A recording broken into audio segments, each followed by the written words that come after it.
हरि ओम तत्सत। अध्यात्म रामायण किष्किंधा कांड पंचम सर्ग।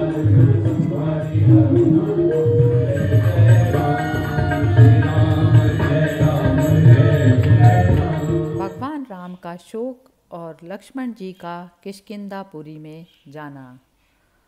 उमा कहूँ मैं अनुभव अपना, सत हरि भजन जगत सब सपना। भगवान शिव अपनी पत्नी पार्वती जी से कहते हैं, हे उमा, मैं अपना अनुभव कहता हूँ, केवल हरि का निरंतर स्मरण ही एकमात्र सत्य है। बाकी इस जगत में सब कुछ केवल स्वप्न मात्र है। श्री महादेव जी पार्वती जी से बोले, एक दिन प्रदोष काल रात्रि के प्रथम भाग में प्रवचन पर्वत के मणिमय शिखर पर बैठे हुए श्री रामचंद्र जी सीता जी के विरह जनित संताप को सहन कर ना सकने के कारण इस प्रकार बोले, हे लक्ष्मण, देखो हमारी सीता को राक्षस जबरदस्ती हर कर ले गया। वह सुंदरी जीवित है या मर गई, इसका निश्चय करने के लिए हमें अभी तक कुछ भी पता नहीं लगा। यदि कोई मुझे यह समाचार सुनाए कि वह जीवित है तो वह मेरा बड़ा ही उपकारी होगा। यदि मुझे उस साध्वी के जीवित रहने का पता लग गया तो फिर कुछ भी हो, समुद्रों में से अमृत के समान मैं जैसे होगा वैसे उसे अवश्य तुरंत ले आऊँगा। भाई, मेरी प्रतिज्ञा सुनो। जो दुष्ट मेरी सीता को हर के लेके गया है, उसे पुत्र, सेना और वाहनों के सहित मैं भस्म कर डालूंगा। हे चंद्रवदने सीते, मुझे ना देखने से अत्यंत दुख आतुर होकर राक्षस के घर में रहती हुई तुम किस प्रकार प्राण धारण करोगी। चंद्रमुखी सीता के बिना तो मुझे चंद्रमा भी सूर्य के समान तापप्रद जान पड़ता है। हे चंद्र, तुम अपनी किरणों से पहले जानकी को स्पर्श करो। उनका स्पर्श करने से वे शीतल हो जाएंगी, फिर उन शीतल किरणों से मुझे स्पर्श करना। हाय, सुग्रीव भी कैसा निर्दयी हो गया है, जो मुझ दुखिया की ओर नहीं झांकता। निष्कंटक राज्य पाकर मद्यपान में आसक्त होकर वह काम किंकर स्त्रियों से घिरा एकांत में पड़ा रहता है। इससे वह स्पष्ट ही बड़ा कृतघ्न देख पड़ता है। शरद ऋतु का आगमन देखकर भी वह प्राण प्रिया सीता की खोज कराने नहीं आया। मैंने उसका पहले काम किया, तथापि वह दुष्ट कृतघ्न होकर मुझे भूल गया। जिस प्रकार मुझे सीता को हर ले जाने वाले का नाश करना है, उसी प्रकार मैं सुग्रीव को भी उसके नगर और बंधु बांधवों के सहित मार डालूंगा। जैसे वाली मेरे हाथ से मारा गया, वैसे ही आज सुग्रीव भी मारा जाएगा। इस प्रकार रघुनाथ जी को क्रोध देखकर लक्ष्मण जी बोले, हे राम, आप मुझे आज्ञा दीजिए, मैं अभी जाकर दुष्टचित्त सुग्रीव को मारकर आपके पास लौट आता हूँ। ऐसा कह हाथ में धनुष और तरकश लेकर लक्ष्मण जी को अपने आप ही जाने के लिए उद्यत देख श्री रामचंद्र जी बोले, वत्स, सुग्रीव मेरा प्यारा मित्र है, तुम उसे मत मारना। केवल यह कहकर कि तू वाली के समान मारा जाएगा, उसे डराना और फिर शीघ्र ही उसका उत्तर लेकर आ जाना। उस समय जो कुछ करना होगा मैं अवश्य वही करूँगा। तब महापराक्रमी लक्ष्मण जी बहुत अच्छा कह तुरंत ही किष्किंधापुरी में आए। उस समय उन्होंने क्रोध से ऐसा उग्र रूप धारण किया था मानो संपूर्ण वानरों को भस्म कर डालेंगे। श्री रघुनाथ जी सर्वज्ञ और ज्ञान स्वरूप हैं। श्री लक्ष्मी जी सर्वदा उनकी सेवा में रहती हैं। साधारण स्त्री के वियोग से शोक युक्त करते देख प्राकृत पुरुष के समान वे सीता जी के शोक से विवल हो रहे हैं। वे प्रभु बुद्धि आदि के साक्षी, माया के कार्यों से परे और राग द्वेष आदि विकारों से रहित हैं। फिर इन विकारों का कार्य रूप शोक उन्हें कैसे हो सकता है। उन्होंने तो ब्रह्मा जी की वाणी सत्य करने और महाराज दशरथ को उनकी तपस्या का फल देने के लिए ही मनुष्य रूप से अवतार लिया है। सब लोग माया से मोहित होकर अज्ञान के वशीभूत हो गए हैं। उससे इनका किस प्रकार छुटकारा हो, यह सोचकर भगवान विष्णु अपनी सकल लोक मलापराणी रामायण नाम की कथा का लोक से विस्तार करने के लिए राम रूप होकर मनुष्य के समान अनेकों लीलाएं करते हुए व्यवहार की सिद्धि के लिए समय अनुकूल क्रोध, मोह और काम आदि विकारों को स्वीकार करके विकारों के वशीभूत हुई प्रजा को अपनी लीला से मोहित कर रहे हैं, किंतु संपूर्ण गुणों में अनुरक्त से दिखलाई देते हुए भी वे वास्तव में उन सब से रहित हैं। वे विज्ञान स्वरूप हैं, विज्ञान ही उनकी शक्ति है तथा एकमात्र साक्षी और गुणातीत हैं। इसलिए वे आकाश के समान काम आदि से सर्वदा अलिप्त हैं। उनके वास्तविक स्वरूप को कोई न कोई मुनिजन, जनकादि राज ऋषिगण तथा उनके विशुद्ध चित्त भक्तजन ही सदा ठीक ठीक जान पाते हैं। वे अजन्मा भगवान भक्त की भावना के अनुसार अवतार लेते हैं।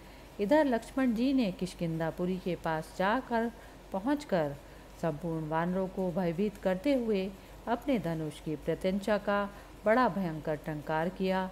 उस समय नगर के परकोटे पर चढ़े हुए कुछ साधारण वानर लक्ष्मण जी को देखकर अपने हाथों में पत्थर और वृक्ष आदि लेकर किलकारी मारने लगे। उन वानरों को देखकर वीर व लक्ष्मण जी के नेत्र क्रोध से लाल हो गए और वे धनुष चढ़ाकर उनका मूल उच्छेद करने के लिए तत्पर हुए। तब लक्ष्मण जी को आए जान वहाँ मंत्रीवर अंगद जी तुरंत ही उछलकर आए और उन्होंने सब वानरों को रोककर उनके पास जाकर दंडवत प्रणाम किया। उसके बाद प्रियवर्धन श्री लक्ष्मण जी ने अंगद को हृदय से लगाकर कहा, वत्स, तुम अभी जाकर अपने काका सुग्रीव को सूचना दो कि रघुनाथ जी तुमसे अत्यंत क्रुद्ध हैं और उनकी प्रेरणा से मैं यहाँ आया हूँ। यह सुनकर अंगद जी ने बहुत अच्छा कह तुरंत ही सारा समाचार सुग्रीव जी को सुना दिया और बोला कि लक्ष्मण जी क्रोध से नेत्र लाल किए बाहर नगर के आपके द्वार पर खड़े हैं। यह सुनकर वानर राज सुग्रीव बड़ा ही भयभीत हुआ। उन्होंने मंत्री प्रवर हनुमान जी को बुलाकर कहा, तुम अंगद के साथ तुरंत ही लक्ष्मण जी के पास जाओ और उन क्रोधित हुए वीरवर को धीरे धीरे अति विनयपूर्वक शांत कर आदरपूर्वक अपने साथ यहाँ ले आओ।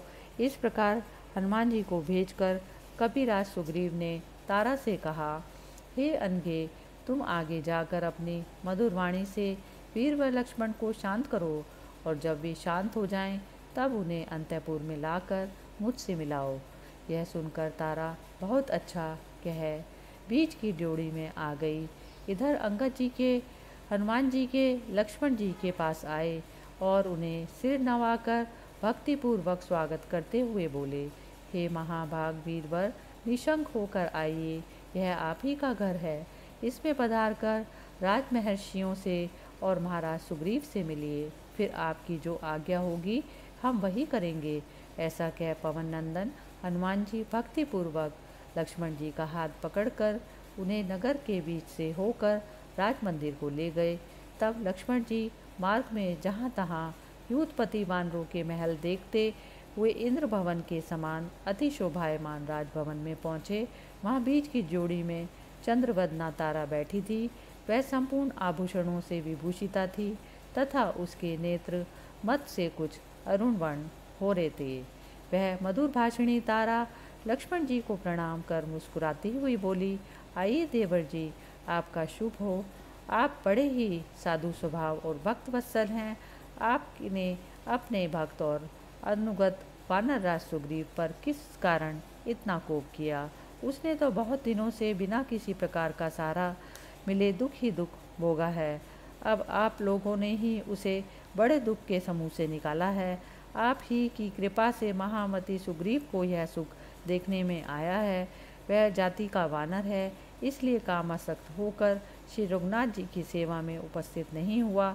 हे प्रभु, अब शीघ्र ही विविध देशों से बहुत से वानर आने वाले हैं। हे रघुश्रेष्ठ, अब दिशा विदिशाओं से महापर्वत के समान बड़े बड़े डील वाले असंख्य वानरों को लाने के लिए 10 सहस्र बंदर भेजे गए हैं। सुग्रीव स्वयं जाकर उन सब वानर यूथपतियों के द्वारा दैत्य दल का संहार अवश्य करेगा और स्वयं रावण का वध करेगा। वह कपिश्रेष्ठ आज ही आपके साथ श्री रघुनाथ जी की सेवा में उपस्थित होगा। चलिए अंतपुर में पधारिए। वहाँ सुग्रीव अपने पुत्र, स्त्री और सुदृढ़ से घिरा हुआ बैठा है। उससे मिलकर उसे अभयदान दीजिए और अपने साथ ही श्री रामचंद्र जी के पास ले आइए।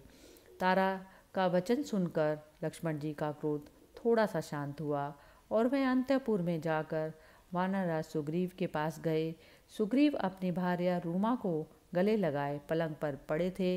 लक्ष्मण जी को देखते ही वे अत्यंत भयभीत के समान उछलकर खड़े हो गए। उनके नेत्र मत से विवल हो रहे थे। उन्हें ऐसी दशा में देखकर श्री लक्ष्मण जी ने अति क्रोधित होकर कहा, अरे दुशील, तू रघुनाथ जी को भूल गया। तू नहीं जानता जिस बाण के द्वारा वीरवर वाली मारा गया वही आज तेरी प्रतीक्षा कर रहा है। मालूम होता है मेरे हाथों से मारा जाकर भी तू वाली के मार्ग से ही जाना चाहता है। लक्ष्मण जी को इस प्रकार अति कठोर भाषण करते देख वीरवर हनुमान जी बोले, महाराज ऐसी बात क्यों कहते हैं? ये वानरराज श्री रामचंद्र जी के आपके से भी अधिक भक्त है। भगवान राम के कार्य के लिए ये दिन रात जागते रहते हैं, ये उसे भूले नहीं हैं।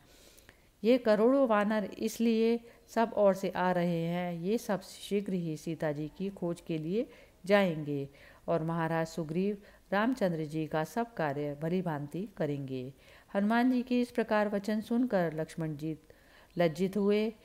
तदंतर सुग्रीव ने अर्घ्य और पाद्य आदि से लक्ष्मण जी की भली प्रकार पूजा की और उनसे गले मिलकर कहा, श्रीमन मैं तो राम का दास हूँ, उन्होंने मेरी रक्षा की है। वे अपने तेज से आधे क्षण में ही संपूर्ण लोगों को जीत सकते हैं।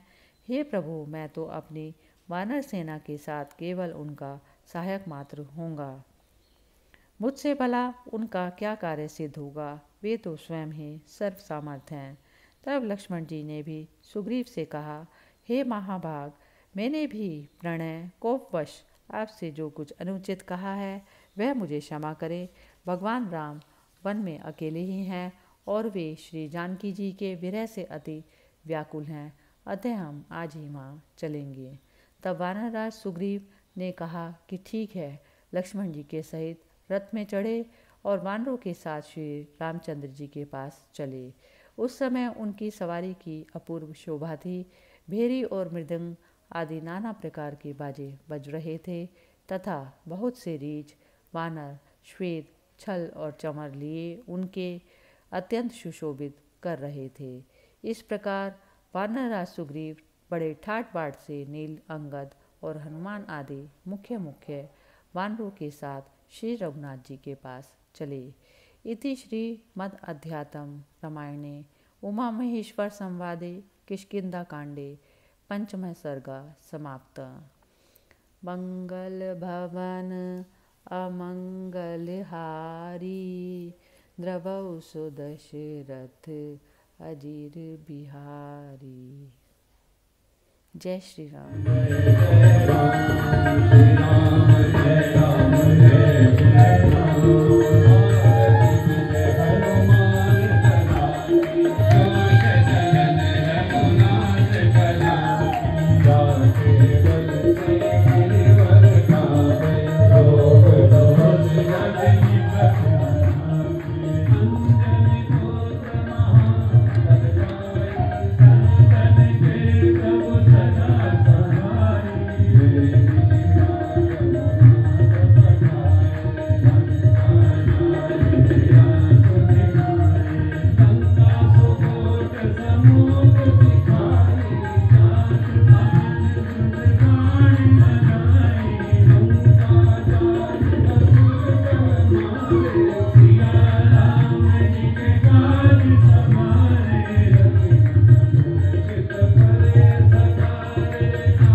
नहीं